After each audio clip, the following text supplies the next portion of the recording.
Frères, sœurs, rosées, descendez sur nous tous.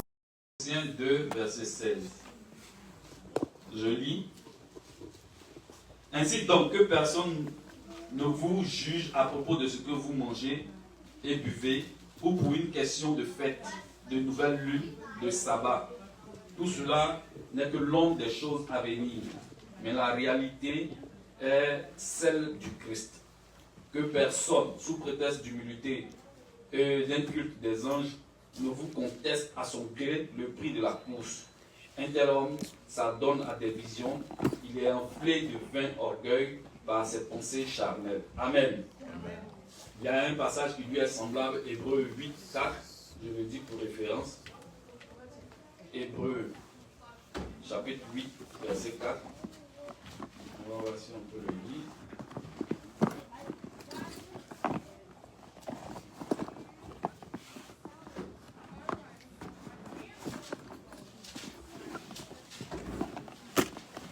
Donc, Hébreux chapitre 8, le verset 4 nous dit, je vais commencer à partir du verset 3. Tout souverain sacrificateur, en effet, est établi pour présenter des offrandes et des sacrifices, d'où la nécessité pour lui aussi d'avoir quelque chose à présenter. Or, s'il était sur la terre, il ne serait pas lui-même sacrificateur, étant donné qu'il y a d'autres qui présentent des offrandes selon la loi. Ceux-ci célèbrent un culte qui est l'image et une ombre des réalités célestes, ainsi que Moïse en fut divinement averti quand il allait construire le tabernacle. Regarde, lui dit, Dieu, tu feras tout d'après le modèle qui t'a été montré sur la montagne. Amen. Donc ces deux passages que je viens de lire parlent de l'ombre et de la réalité. Et expliquent que ce qui a été donné par Dieu à Moïse était l'ombre des choses à venir. Et que la réalité est en Christ, est dans le corps de Christ. Donc il y a quelque chose qu'on appelle l'ombre et il y a quelque chose qu'on appelle la réalité. Nous tous, nous connaissons l'ombre. Quand on marche dehors là, sous le soleil, on voit notre ombre. Notre ombre, c'est notre reflet. Mais cette ombre-là, ce reflet-là ne représente pas exactement ce que nous sommes. On voit juste une forme grisâtre là sur le sol, mais on ne voit pas les profondeurs, on ne voit pas les couleurs, on ne voit pas les formes et tout cela. Alléluia. Et c'est ce que les Écritures nous disent de la loi, disant que la loi et tout ce que Dieu a montré à Moïse, le tabernacle, le temple et toutes ces choses-là, n'étaient que l'ombre des choses à venir. Maintenant, la réalité est en Christ. Donc, sur cette base-là, nous allons voir l'ombre des choses concernant les fêtes, et puis nous allons voir la réalité et la vérité des choses concernant ces fêtes-là. Amen. On va aller dans le livre de Lévitique, le chapitre 23. On doit lire tout le chapitre. Voici les fêtes de l'Éternel, les saintes convocations que vous publierez à leur temps fixé. Le premier mois, le 14e jour du mois, entre les deux soirs, ce sera la Pâque de l'Éternel. Et le 15e jour de ce mois, ce sera la fête des pains sans levain. Amen. Amen. Tu peux t'arrêter là. Donc, comme j'ai dit, on va aller étape par étape. Il faut qu'on puisse lire le chapitre tout entier. Si on veut le lire ici, ça va consumer le temps et ça ne va pas nous permettre de développer. Mais j'exhorte tout le monde à lire tout le chapitre de Lévitique 23. Dedans, il est décrit 7 fêtes, principalement que Dieu a établies pour son peuple. Amen. Donc le verset 4 et le verset 5 parlent de la fête de la Pâque. Je relis. Voici les solennités de l'Éternel, les saintes convocations que vous publierez au temps fixé. Le premier mois, le 14 du mois, entre les deux soirs, ce sera la Pâque de l'Éternel. Amen. Nous connaissons tous la Pâque. Nous avons tous entendu parler de la Pâque. Nous avons tous expérimenté ou bien vu quelque chose concernant la Pâque. Aujourd'hui, on va essayer de décortiquer pour voir qu'est-ce que cela représente exactement. Si on demande à quelqu'un de définir la Pâque, c'est simple, on la connaît. C'est sauter, passer par-dessus, être épargné, etc., etc. Alléluia. Et c'est Dieu qui a institué cette fête-là pendant que les Israélites étaient en Égypte pour pouvoir les préserver de quelque chose, pour pouvoir les préserver du destructeur qu'il avait emmené en vue de punir, en vue de juger l'Égypte. Alléluia. Nous allons voir le détail de cette fête-là à partir de Exode 12, du verset 1 au verset 14. Amen. Exode 12. J'espère que je ne suis pas trop rapide. Verset 14. Exode 12. Verset 1 à 14.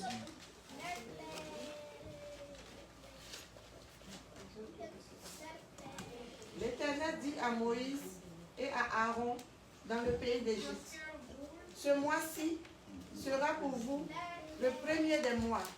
Il sera pour vous le premier des mois de l'année. Parlez à toute l'assemblée d'Israël et dites, le 10e jour de ce mois, on prendra un agneau pour chaque famille, un agneau pour chaque maison. Si la maison est trop peu nombreuse pour un agneau, on le prendra avec son plus proche voisin, selon le nombre des personnes. Vous compterez pour cet agneau d'après ce que chacun peut manger. Ce sera un agneau sans défaut, mâle, âgé d'1 an. Vous pourrez prendre un agneau ou un chevreau. Vous le garderez jusqu'au 14e jour de ce mois, et toute l'assemblée d'Israël l'immolera entre les deux soirs. On prendra de son sang et on en mettra sur les deux poteaux et sur le linteau de la porte des maisons où l'on en mangera. Cette même nuit, on en mangera la chair rôtie au feu. On la mangera avec des pains sans levain et des herbes amères. Vous ne le mangerez point à demi-cuit et bouilli dans l'eau, mais il sera rôti au feu avec la tête, les jambes et l'intérieur. Vous n'en laisserez rien jusqu'au matin. Et s'il en reste quelque chose le matin, vous le brûlerez au feu. Quand vous le mangerez, vous aurez vos rincés, vos souliers aux pieds et votre bâton, excusez-moi, à la main, et vous mangerez à la hâte. C'est la Pâque de l'Éternel. Cette nuit-là, je passerai dans le pays d'Égypte et je frapperai tous les premiers-nés du pays d'Égypte, depuis les hommes jusqu'aux animaux, et j'exercerai des jugements contre tous les dieux de l'Égypte. Je suis l'Éternel. Le sang vous servira de signe sur les maisons où vous serez. Je verrai le sang et je passerai par-dessus vous. Et il n'y aura point de plaie qui vous détruise quand je frapperai le pays d'Égypte. Vous conserverez le souvenir de ce jour et vous le célébrerez par une fête en l'honneur de l'Éternel. Vous le célébrez comme une loi perpétuelle pour vos descendants. Amen. Bienvenue ma soeur. Merci beaucoup pour la lecture. Donc voici ici comment est-ce que Dieu a décrit la célébration de la fête de la Pâque. Il a dit à Moïse de dire, d'abord il a défini le mois dans lequel il était, le mois de Nissan, comme le premier mois de l'année. Donc Dieu change le temps. Le temps lui appartient. Il définit ce mois comme le premier mois. Et il dit à Moïse que le 10e jour de ce mois, dit aux Israélites de prendre un agneau ou un chevreau. Ça peut être un mouton ou bien une chèvre. Mais d'1 an, il faut qu'il ait 1 an, il faut qu'il soit un mâle, il faut qu'il soit sans défaut. Amen. Donc cela démontre déjà de la pureté de la chose qu'il faut sacrifier. Alléluia. Il faut qu'il soit un agneau ou un chevreau, il faut qu'il ait 1 an. Le 1 ici représente la divinité, on le sait. Tout chiffre 1 représente la divinité. D'abord, c'est le premier mois. Il faut que ce soit un agneau d'1 an et qu'il soit sans défaut. Donc Dieu se procure quelque chose qui vient de lui-même, quelque chose qui est saint, quelque chose qui est sans défaut. Ici on dit qu'il faut qu'il soit un mâle. Pourquoi? Ça veut dire que les femelles ne sont pas comptées, ou bien? Pas vraiment, non. Parce que ce que représente le mâle, qu'est-ce que cela est? C'est quoi un mâle? Nos sœurs aussi peuvent être des mâles. Alléluia. Le mâle, c'est celui qui a la sémence et qui est capable de la transmettre. Ici, comme nous parlons dans un langage prophétique, il s'agit ici de la capacité à quelqu'un, à une personne, de pouvoir transmettre l'évangile, de pouvoir transmettre la vie, de pouvoir transmettre une bénédiction. Et quiconque est capable de pouvoir faire ça est un mâle. C'est-à-dire celui qui a en lui la sémence et celui qui est capable de transmettre cette sémence-là, il est un mâle. Donc c'est un niveau de croissance spirituelle que tout le monde peut atteindre. Si on a un homme, un garçon ici sur cette terre qui n'est pas capable de pouvoir apporter la vie, de pouvoir apporter l'évangile, il n'est pas un mâle. Amen. C'est vrai qu'il est garçon, mais il n'est pas un mâle. Selon Dieu, comme je viens de le dire, le mâle c'est celui qui est capable de transmettre. Donc ici, il faut que l'agneau qui a été choisi soit capable d'apporter quelque chose. Voici le pourquoi de cela. Donc il faut qu'il ait un an, il faut qu'il soit sans défaut et il faut qu'il soit gardé du 10e au 14e jour. Alléluia. Et quand on compte du 10e au 14e jour, ça fait 4 jours pendant lesquels il doit être préservé dans la maison. Pourquoi? Ces 4 jours-là représentent les 400 ans que les Israélites ont fait en Égypte en esclavage. Et ces 4 jours-là représentent les 40 ans en prophétie qu'ils devaient faire dans le désert pour traverser jusqu'à arriver à la terre promise. Amen. Donc voici un peu le pourquoi du 10 au 4e jour. Et il a dit qu'il faut qu'il soit sacrifié entre les 2 soirs. En anglais, je crois que c'est twilight. C'est ça, non, twilight. Yeah. Mais ici, la traduction n'est pas trop correcte. Il y a d'autres versions où il est dit qu'il doit être sacrifié au milieu du soir. Parce qu'il n'y a pas 2 soirs. Le soir commence à midi et il finit à minuit. Donc, au milieu du soir, c'est autour de 18 heures. Dans d'autres versions, il est dit que ce soit au coucher du soleil qui doit être sacrifié, que l'agneau pascal doit être sacrifié. Donc, c'est un moment où le soleil est arrivé au niveau de l'équateur. Il commence à descendre jusqu'à moins 18 degrés en dessous de l'équateur. C'est ça qui est entre les 2 soirs. Ou bien, si vous voulez, au milieu du soir, ou bien en anglais, à twilight. Donc, c'est en ce moment-là que le sacrifice doit être fait. Pourquoi tous ces détails-là? Dieu a un but bien précis. Quand le soleil commence à s'abaisser ou bien à se coucher, les ténèbres commencent à prendre le dessus. C'est un moment de difficulté. C'est un moment où on ne discerne pas bien ce qu'il faut faire, ou bien comment il faut faire, ou bien comment il faut aller. C'est en ce moment-là que Dieu apporte la délivrance, c'est en ce moment-là que Dieu apporte le salut. Donc, quel que soit le moment que nous traversons, quel que soit le semblant des ténèbres, on a fait tout. On a mis le sang. Souvent, on se couvre du sang, le sang de Jésus, le sang de Jésus. Tu as mis le sang de Jésus et puis tu restes hors de la maison. Quand l'ennemi va venir attaquer, tu seras atteint. Parce que tu n'es pas resté dans la maison. La maison, représente ici l'église. Représente l'environnement spirituel. Représente les lois, les principes et les préceptes que Dieu nous donne. Il faut que nous puissions rester dans la maison. Il faut que nous soyons dans la maison en vue d'être épargnés au jour du jugement, lorsque le jugement va arriver, pour ne pas être frappé par l'ennemi. Cela est très très important. Parce que nous pouvons avoir accompli beaucoup de choses, faire beaucoup de choses, et puis dans un moment d'égarement, on met un pied dehors. Au moment où la destruction doit passer, on sera atteint. Mais que Dieu nous épargne, qu'il nous donne de demeurer dans la maison en vue de bénéficier vraiment de tout ce que cela représente. Alléluia. Que Dieu nous bénisse. Donc la Pâque, ça se mange. C'est un agneau ou un chevreau qui se mange. Et comment il doit être mangé? Les Écritures disent qu'il doit être mangé rôti au feu. Il ne doit pas être à demi-cuit. Il ne doit pas être bouilli dans de l'eau. Il doit être rôti. Pourquoi? Parce que le feu a une capacité cathartique. C'est-à-dire que le feu permet de consumer. Commence la consommation afin que nous puissions consommer cet agneau-là. Pourquoi? Parce que le feu, non seulement il enlève tout ce qui est mauvais en nous. Quand on met par exemple un métal dans le feu, au feu, il fond et puis les scories paraissent au-dessus. Voilà. Donc c'est ça, ça permet de nous purifier. Donc ici, l'agneau qui est rôti au feu, déjà, il a commencé à être purifié.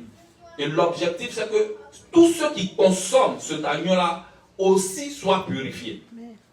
Aussi soient transformés. Parce que quand on met quelque chose au feu, il se décompose. Si on prend du bois, on le met au feu, le bois ne sera plus bois, il va devenir du charbon. Si on continue de le mettre au feu, le charbon ne sera plus charbon, il va devenir de la cendre.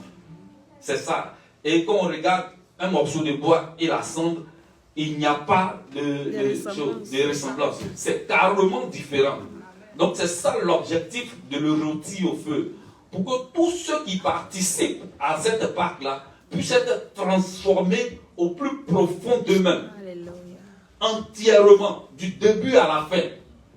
Quand on regarde, quand on lit plus loin, on dit que l'agneau doit être consommé, la tête, les jambes et l'intérieur. Notre intelligence doit être renouvelée. Amen. Notre marche doit être renouvelée. Les pattes. Mais l'agneau, il a 4 pattes. Ce n'est pas seulement que notre marche, mais nos actions. Parce que nous avons des bras.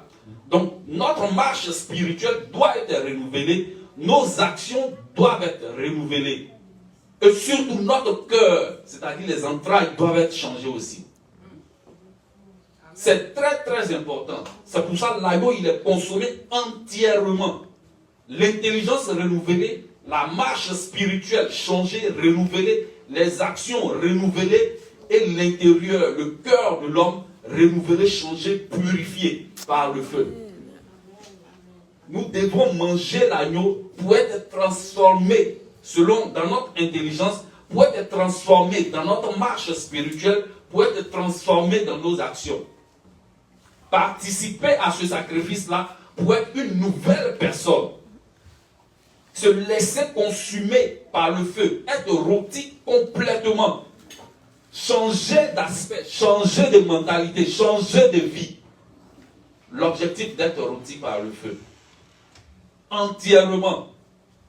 Corps, âme, esprit, intelligence, cœur, marche, action. Tout cela doit être changé. Amen. Que Dieu nous bénisse. Amen. On va continuer. Il y a beaucoup de choses à dire là-dessus. On va essayer de round up pour ne pas sortir du temps, afin que l'essentiel soit retenu. Amen. Donc, comme on l'a dit, manger entièrement la Pâque, elle doit être, et puis ensuite évoluer. Le verset 14 dit quoi? Ce jour sera pour vous un souvenir, et vous le célébrerez comme une prescription perpétuelle dans toutes les générations. Amen. On peut se demander maintenant, dans notre temps, comment célébrer la Pâque? Est-ce qu'il faille qu'on prenne un agneau, un chevreau, qu'on le garde chez soi à la maison et qu'on arrive à le sacrifier? Non. Parce que comme on l'a lu en Colossiens 3:12, c'était l'ombre des choses à venir. La vérité maintenant et la réalité est en Christ. Donc nous, en tant que chrétiens, comment maintenant nous devons célébrer la Pâque? Parce que les prescriptions sont claires. Le premier mois, le 14e jour du mois, c'est en ce jour-là qu'il faut sacrifier la Pâque. Comme nous ne sommes plus sous ce paradigme-là, nous sommes maintenant dans la grâce et la vérité. Comment l'enfant de Dieu, comment le chrétien doit pouvoir célébrer cette Pâque-là. Frère, notre Pâque, on la célèbre maintenant tous les jours. Amen. Ce n'est pas un jour. Amen. Tous les jours, nous devons être transformés dans notre intelligence. Tous les jours, nous devons être transformés dans notre intérieur. Tous les jours, notre démarche doit être transformée et être conforme à la marche de Dieu. Tous les jours, nos actions doivent être pures et vraies selon Dieu. Alléluia. Tous les jours, nous devons fêter la Pâque. Le sang de la Pâque, ce n'est pas le sang pour pouvoir ôter les péchés, non. Le sang qui a été mis sur les linteaux n'ôte pas le péché. Mais c'est un sang propitiatoire. Il rend Dieu propice vis-à-vis de l'homme. Amen. Ça veut dire que quand Dieu vient pour frapper, et puis il voit le sang, il dit non, celui-là il est pour moi. Alléluia. Celui-là il est avec moi. Celui-là non, je ne dois pas le toucher. Donc Dieu devient, comment on appelle, il devient notre gars, entre griffes, vous parlez comme les Ivoiriens. Il devient notre partenaire. Dieu devient propice vis-à-vis de nous. C'est-à-dire Dieu nous fait des faveurs. Voici le sang de l'agneau pascal. Donc rentrez, vivre chaque jour maintenant dans la faveur de Dieu. Telle est notre démarche maintenant. Ce qui va nous permettre de vivre la Pâque. Chaque jour que nous devons vivre maintenant en tant que chrétiens doit être propice à Dieu. Il faut que Dieu puisse se reconnaître. Quand Dieu va vouloir frapper, il puisse dire non, celui-là je l'épargne parce qu'il est avec moi, parce qu'il garde mes commandements, parce qu'il reste dans la maison, parce qu'il va manger la Pâque dans la maison, parce qu'il a respecté tout ce que je lui ai prescrit. Il ne s'est pas éloigné ni à gauche ni à droite de mes voies, mais il demeure avec moi. Il a la foi, il prie, il jeûne, comme il a été dit. Ce n'est pas quelqu'un qui dort et puis maintenant, quand il y a un cafard qui le poursuit la nuit, il se réveille pour prier. Non. Il prie parce qu'il aime Dieu. Il a la foi parce que Dieu lui parle, parce qu'il lit les Écritures. Et puis il jeûne pour humilier son âme devant Dieu. Parce qu'il reconnaît que sans Dieu, il n'est rien. Une telle personne est propice à Dieu. Et Dieu l'épargne chaque jour. Dieu veille sur lui chaque jour. C'est ainsi que nous devons fêter la Pâque. Nous rendons nous-mêmes propices vis-à-vis de Dieu. Veillez à ce que tout ce que nous fassions soit conforme à Dieu. Chaque jour, chaque heure, chaque instant, nous devons être dans la Pâque. Cherchez à comprendre les mystères de Dieu. Cherchez à marcher selon ces mystères-là. Cherchez à faire ces mystères-là. Cherchez à partager ces mystères. Cherchez à être des mâles. Des gens qui ont en eux-mêmes la semence de vie et qui la partagent. Annoncer l'évangile. Prêcher l'évangile. Partager la vie. Apporter la connaissance. C'est ainsi que nous devons fêter la Pâque. Amen. Il a dit que, on ne l'a pas lu, mais bon, attends, on va voir s'il faut qu'on le lise. On a le temps. Tu peux lire le verset 21 au verset 28, s'il te plaît, Exode 12. Moïse appela tous les anciens d'Israël et leur dit: allez prendre du bétail pour vos familles et immoler la Pâque. Vous prendrez ensuite un bouquet d'hysope. Vous le tremperez dans le sang qui sera dans le bassin, et vous toucherez le linteau et les deux poteaux de la porte avec le sang qui sera dans le bassin. Nul de vous ne sortira de sa maison jusqu'au matin. Quand l'Éternel passera pour frapper l'Égypte et verra le sang sur les linteaux et sur les deux poteaux, l'Éternel passera par-dessus la porte et il ne permettra pas aux destructeurs d'entrer dans vos maisons pour frapper. Vous observerez cela comme une loi pour vous et pour vos enfants à perpétuité. Amen. Amen. Donc, ce qu'elle vient de lire, je l'ai expliqué. Mais voici une autre chose aussi. C'est que la Pâque, elle se mange à la hâte. Ceux qui devaient prendre part à la Pâque pour pouvoir manger, devaient avoir leur ceinture à leur rein, leur bâton en main, ils devaient avoir leurs souliers aux pieds. Ils devaient manger la Pâque avec du pain sans levain. Et avec des herbes amères. Tout cela a une signification prophétique. Donc, ils mangent à la hâte. Ils mangent avec des pains sans levain. Nous savons que le pain sans levain représente la parole pure de Dieu. Le levain étant ce qui permet à l'homme de s'enorgueillir, de se gonfler, de se lever. Donc, le pain sans levain représente le pain de l'humilité. La parole de l'humilité, de la simplicité, de la douceur, de la vérité. Donc chaque jour de notre vie, nous devons marcher ainsi. Nous devons fêter la Pâque avec l'humilité. Nous devons être humbles au devant de nous-mêmes. C'est ça, fêter la Pâque. Marcher simplement. Avoir des pensées, des sentiments d'humilité. Alléluia. Amen.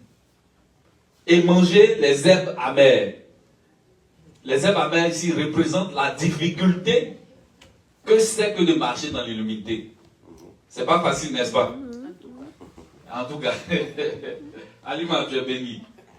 Être humble, c'est difficile, frère. Mais ce n'est pas impossible. Ça ne peut pas être impossible. Amen. En tant que chrétien, nous devons pouvoir marcher dans l'humilité. Et non ceux-là même qui présentent un orgueil fanfaron. Non. Les herbes amères représentent la difficulté de l'humilité.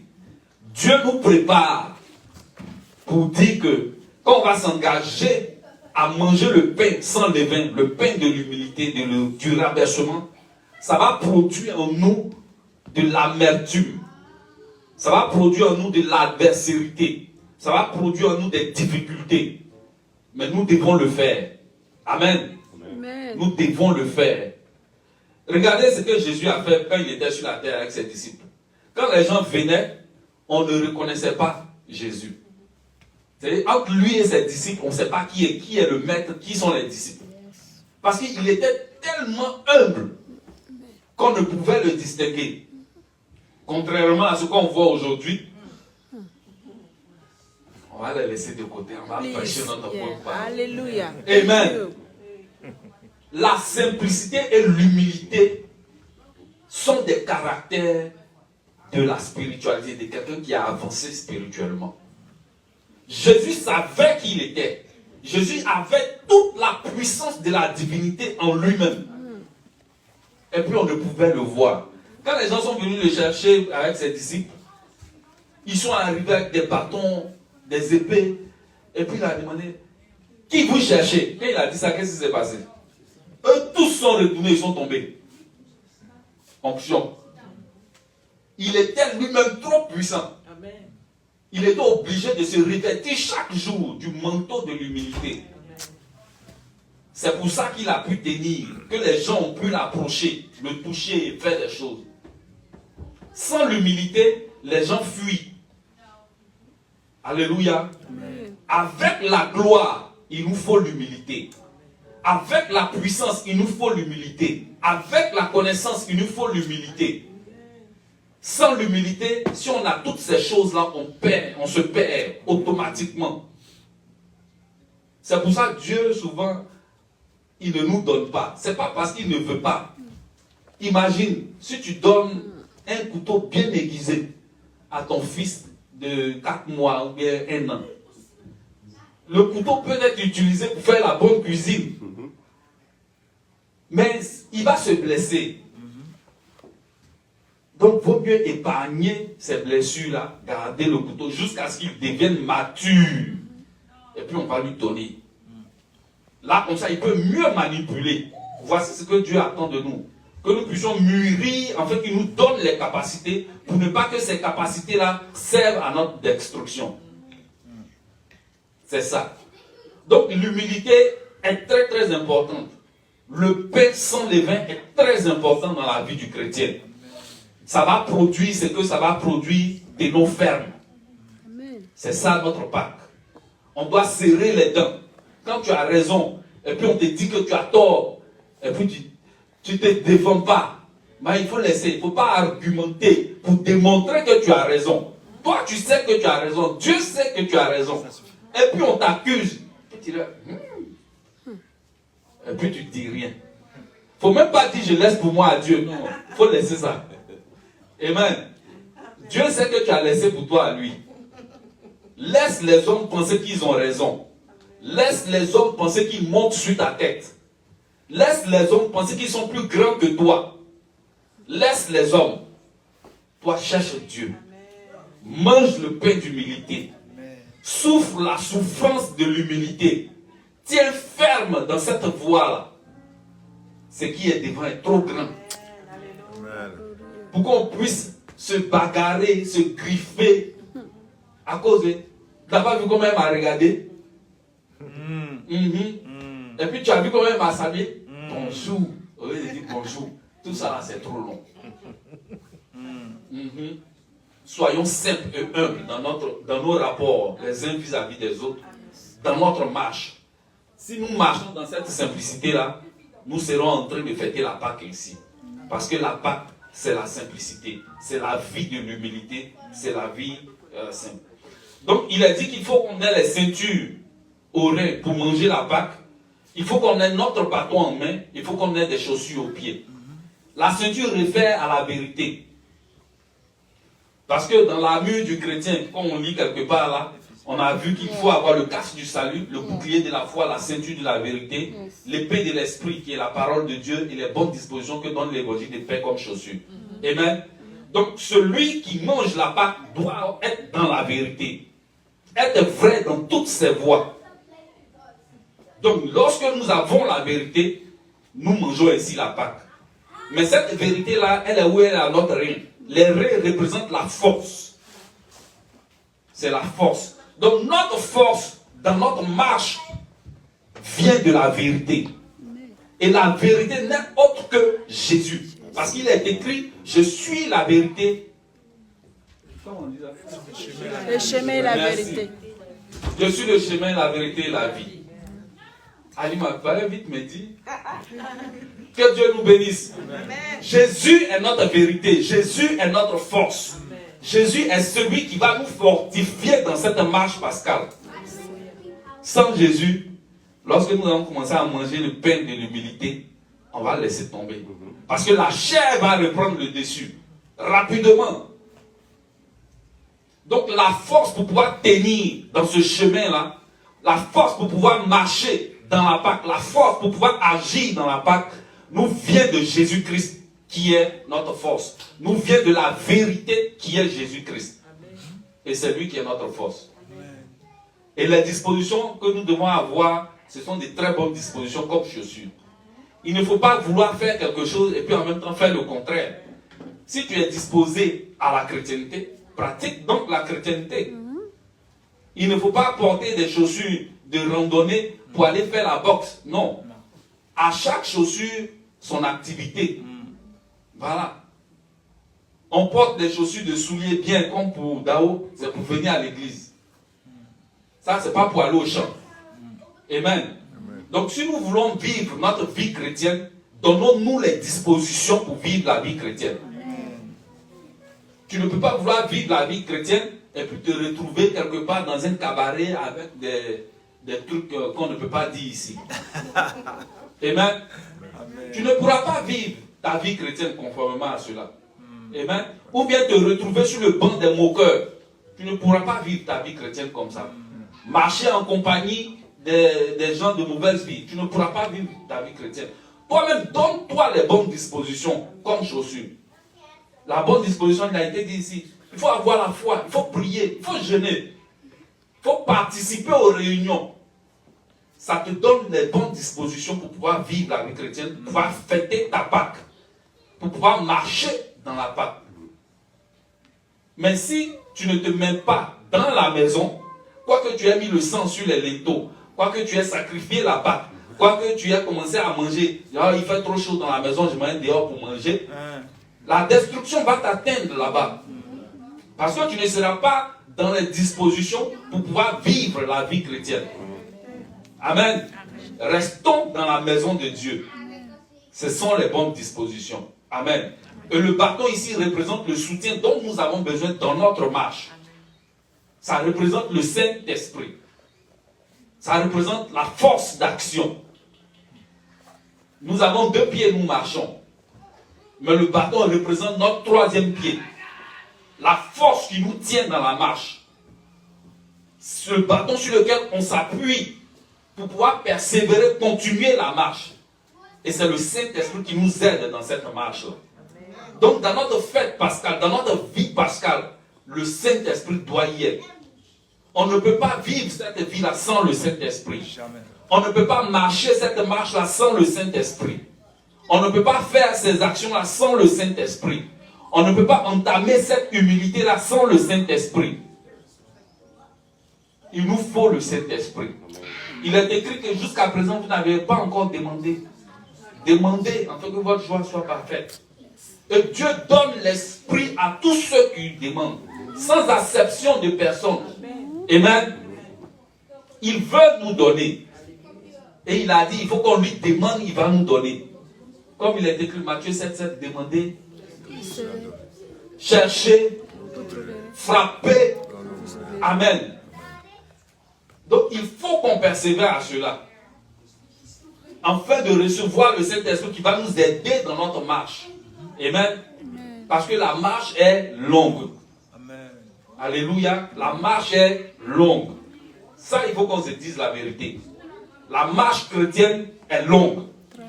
Parce que nous ne sommes pas encore arrivés à la perfection, à l'état d'homme fait, à la statue parfaite de Christ. Tant que nous ne sommes pas encore arrivés là, il faut persévérer dans la marche. Et pour pouvoir persévérer dans cette marche, il nous faut notre bâton. Et ce bâton-là, c'est le Saint-Esprit. Alléluia. Il faut qu'on puisse y arriver. Et on peut y arriver. Amen. Donc, je pense que la boucle est un peu bouclée. On va lire 1 Corinthiens 5, 6 à 8.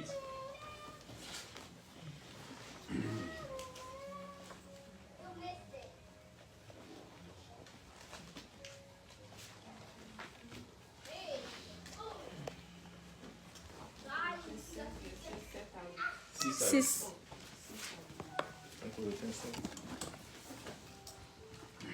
C'est bien à tort que vous vous glorifiez. Ne savez-vous pas qu'un peu de levain fait lever toute la pâte? Faites disparaître le vieux levain, afin que vous soyez une pâte nouvelle, puisque vous êtes sans levain, car Christ, notre Pâque, a été immolé. Car Christ, notre Pâque, a été immolé. Continue. Célébrons donc la fête, non avec du vieux levain, non avec un levain de malice et de méchanceté, mais avec les pains sans levain de la pureté et de la vérité. Amen.